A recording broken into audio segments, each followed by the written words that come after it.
Joy Avery, what a pleasure it is to talk to you today. I am Dr. Pauline Harris, and we're talking today with Joy Avery. She has agreed to be a subject for our John H. Franklin Center for Reconciliation documentary project. And Joy, if we could start off, you could tell me just a little bit background about you, yourself, and your family.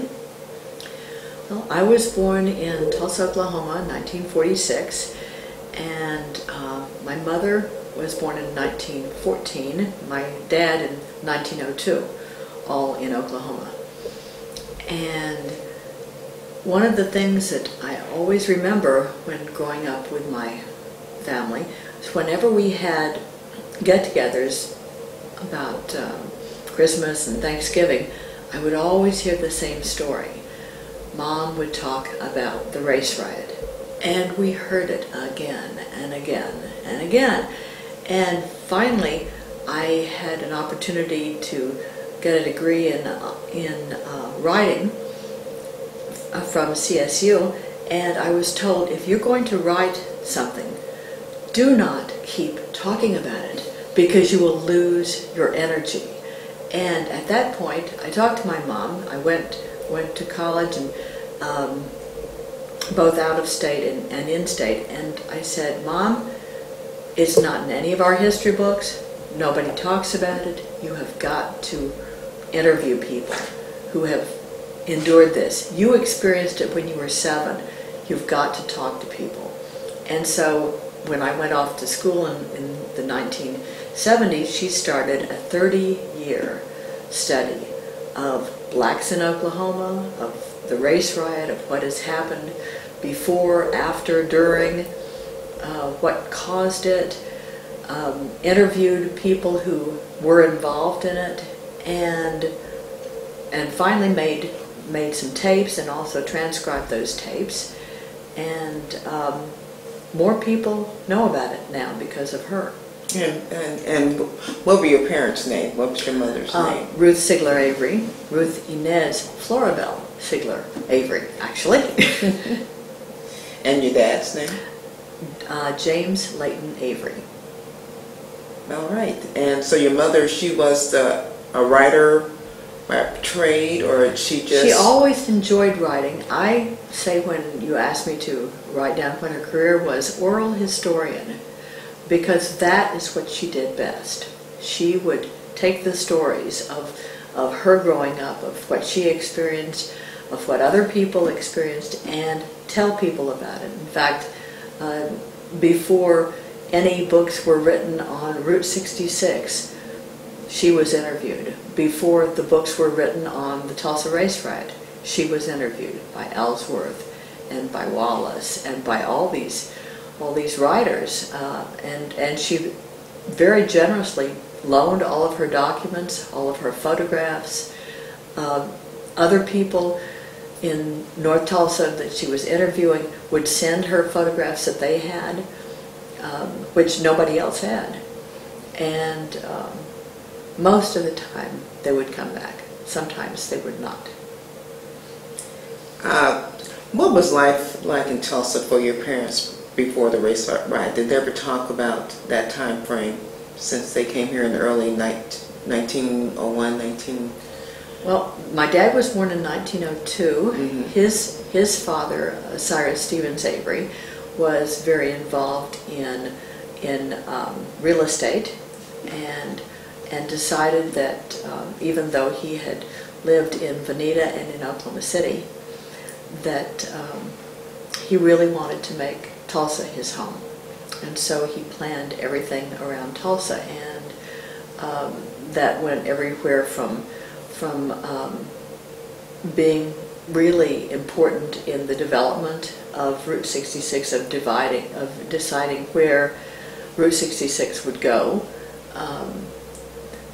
and also bringing Spavinaw water to Tulsa. He was a big proponent of that, and of housing the blacks in the fairgrounds when they were burned out of house and home in Tulsa in 1921. So he was involved in a whole bunch of projects all having to do with Tulsa and the betterment of Tulsa. He was on a governor's commission on education in, I think it was the 30s or 40s. We could check on that.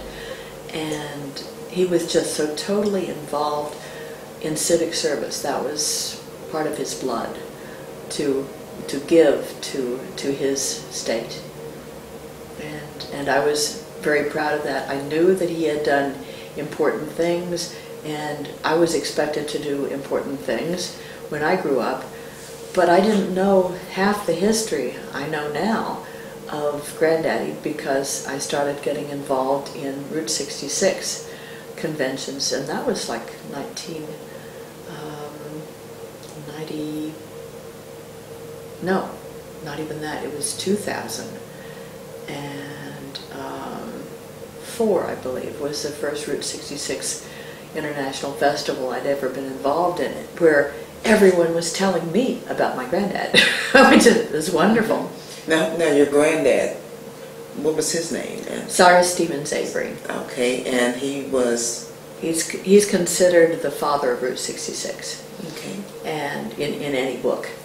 And he was a real estate man, and he was a promoter, and he knew that that the road would be good for Oklahoma, and so actually the longest bit of Route 66, the longest trail of Route 66 is in Oklahoma, rather than any of the other 8 states that it goes through. Now, was he born here in Oklahoma, your grandfather? Actually, he was born in Pennsylvania, in Stevensville, Pennsylvania, and his father had this, endured, like a lot of people in Pennsylvania, a tremendous economic downturn, and that's when his father decided to check out Oklahoma. There was free land. The land was not so far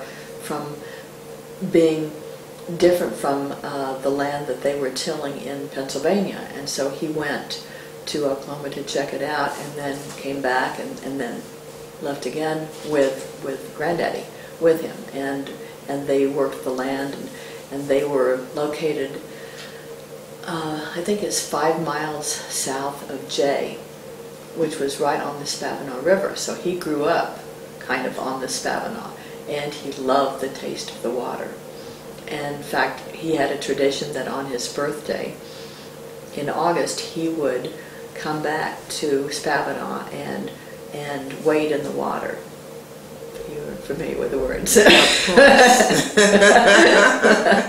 Yes, spiritually. Yes. And it was a spiritual experience for him. Yes. It was really important to him. He loved the water, he loved the taste, the refreshment, the fact that his home, away from home, Pennsylvania was his home, but he was able to find in Oklahoma a home with the water and the land and the soil that he so loved. And in fact, he wrote a pamphlet about wild meadows and tame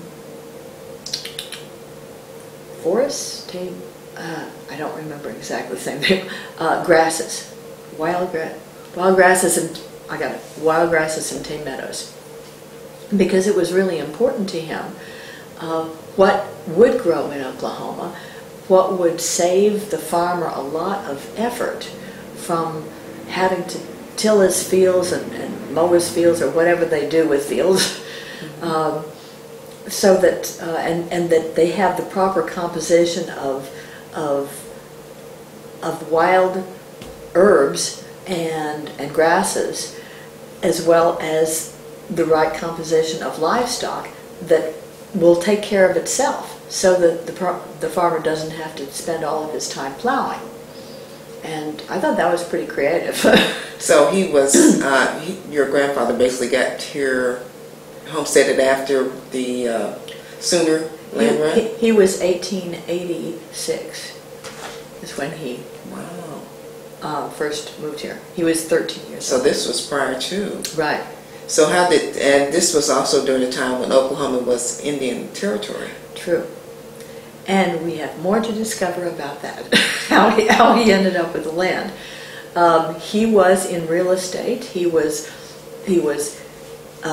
loaning people money for different projects. I don't know if that's how he ended up with the land or not. He didn't stay there that many years.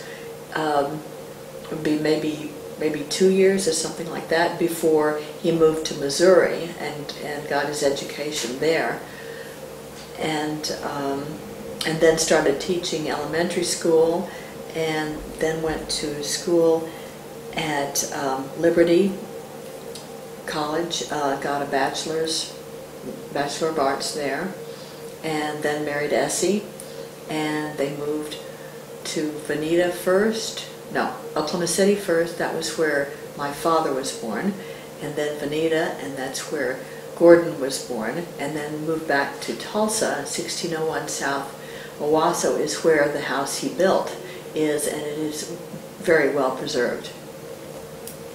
Wow, what a history. That's rich. And then your dad, he was in Spamanon. Where did he meet your mother? I'm not exactly sure. I think it was probably a dance, or it was a Democratic convention, because my mom became very interested in Democratic conventions, and my granddad was very involved in fact, his father was called Mr. Democrat in Pennsylvania, where being a Democrat was not popular. And I know that my mom met, one of the times she met Leighton was at one of these conventions for Cyrus, and so she met Dad through learning about Granddaddy, and she deeply loved Granddaddy and everything that he was doing for the state, and then Daddy got interested in her, and the story is, that I have been told, that any time she didn't have a date, that he would be there, and he would take her out, and they would go dancing, and the relationship just started there, and all the way through high school. She was dating him. He was 12 years older, and he was obviously going to Oklahoma University at the time, but he would come home to Tulsa a lot, because that's where his parents were, and they were dating. She actually graduated from high school and was working at Dow Chemical at the time. And they married in 1936. She graduated in 1932. And so she spent like 4 years at Dow Chemical Company, and found that despite her intelligence and energy, that she could go no further than being a secretary, because she was a woman. And she was tired of that, and so she quit, and then went home and did what she thought they were expected to do, is just have babies. Okay, so the history, specifically to the 1921 race riot,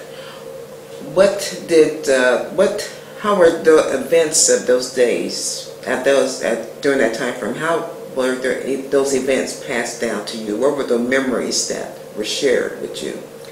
My mom would always start out that she was 7 years old. She was living at 8th and Elgin when she heard this racket and heard stories of a riot, and she had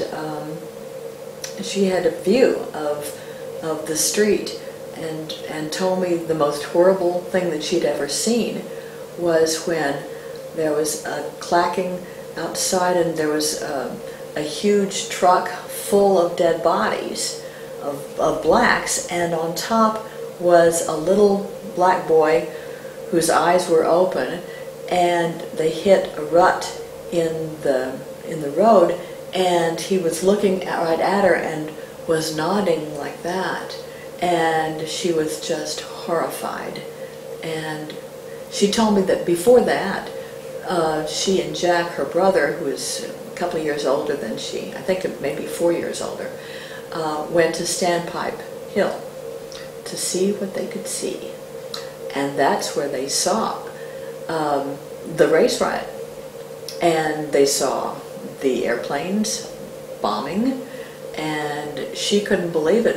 And one of the guys up there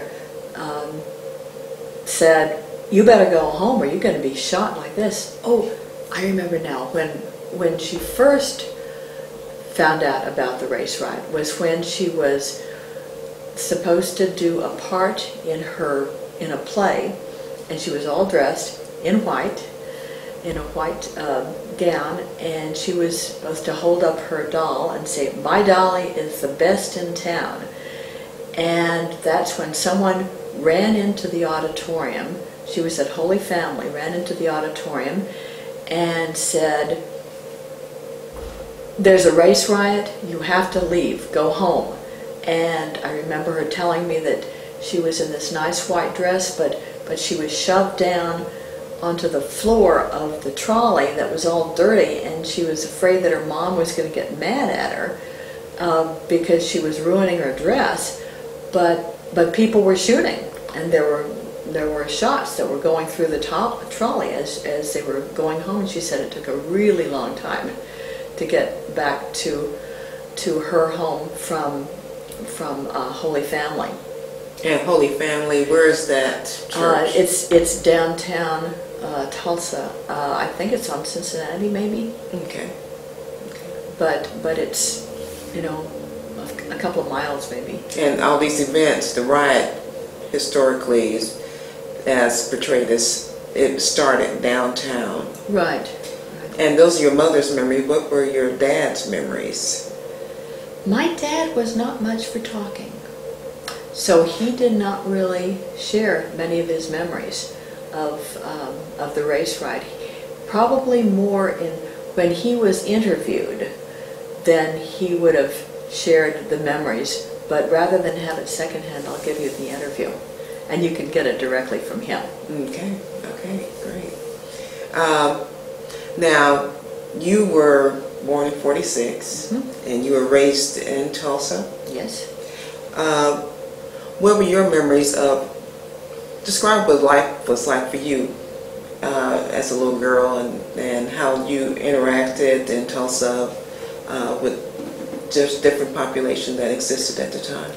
Well, I think my mom was so traumatized by the war that had gone on between the blacks and the whites when she was growing up, that she swore that I was not going to have that kind of experience. I was going to be around people of color, and my nanny was black, as well as there was an Irish one too, but the one we liked the best was black, and she took care of me on the few occasions that Mom had to leave and do business. She involved me in Girl Scouts, which I believe Girl Scouts was segregated at the time. I do not remember meeting any blacks in Girl Scouts, but I was in NCCJ, National Council of Christians and Jews, or at least that's what it was called then. And she wanted me to be around blacks, but Tulsa was pretty segregated when I was growing up. There were no blacks in Edison. There were no blacks that I knew of in Orville Wright, in Holmes. Now, this Edison, this is Edison High School. Okay. Edison High School, Orville Wright Junior High School, and Holmes Elementary School, even Barnard. I don't remember meeting any black students. And they typically were going to Booker T. Washington? Probably, yes. Okay, and as far as social activities? Well, we were involved everybody did Skelly's dance, which was in Utica Square. Everybody learned how to dance. Dancing was important for my parents, and so they made sure that I learned how to dance. But it was just sort of a social thing that everybody learned how to dance. Film technological advance that this picture took the industry to. Mm-hmm. But it also had this major racial impact. But it also shaped how the mindset of Oklahomans, where your parents came from Philadelphia, not parents, just my granddad. Your granddad. And the other majority of the people who were responsible for creating this state of Oklahoma came from the South. Right. And presence of the Klan. Definitely polarized. Yes.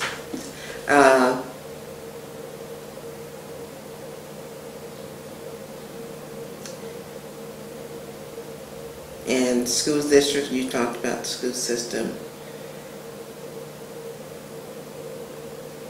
And I'm very curious about your relationship with Native American population. Yeah, I think the first black person I ever met was in college. He was going to St. John's College. Okay. Okay, well, we're going to back up, and so that's kind of highlight where we're going to go to here, so you kind of get your thoughts shaped. So, you ready? Let me go back here.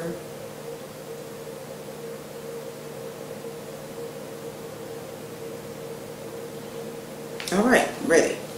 Ready? 3, 2, 1. Okay, so tell me about the riot as far as the primary individuals that are featured are Dick Rowland and Sarah Page. Sarah Page being the white woman on the elevator who was sexually accosted by Dick Rowland, who was allegedly was going to be lynched the night of the beginning of the race riot, and that's why you had this number of African Americans that went down to the city jail to protect him. Mm-hmm. What stories have you heard about this particular these two individuals? Well, my mom actually interviewed his mom, and from his mom, she said what happened was that Sarah Page was the elevator operator, and he was not allowed to use the restroom anywhere else. So he had to go to Drexel Building, I believe. And when she did the elevator, it wasn't quite even with the floor, and he tripped. And when he tripped, he bumped into her. And that was the whole incident. And she yelled out just because she was surprised, and someone else in the building said rape, that somebody was accosting the white elevator operator. And not only was that not true, but they were actually dating, and after the race riot they left the state together. Which they were not hurt by the race riot, but thousands of others were. Now, what was the name of Sarah Page's mom?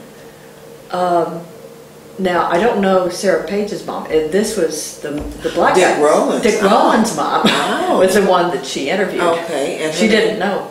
She didn't know. She didn't know Sarah Page. Okay. But she interviewed Dick Rowland's mom. Okay. And that's what his mom said. Mm-hmm. And what else did your mom find out about? Well, she was just interviewing as many people as she could. That, this was like in the 70s, and so I didn't find out about it until a lot later. After I was out of state going to school when she was doing all of her research, and I didn't find out till later all the interviews that she had compiled. I think about 50, maybe of people. Obviously, most of them are dead, if not all of them are dead, and the records are of at OSU of Tulsa.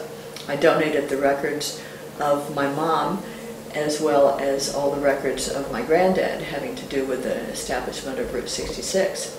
And so she's got a nice library downstairs that has it in a special room where in order to use the papers you have to wear white gloves and really preserve them. They're taking good care of them. Now, what information did your mother find out, or did you learn as far as what was the role of the Tulsa city officials, the part that they played during this event? Well, I understood that the KKK was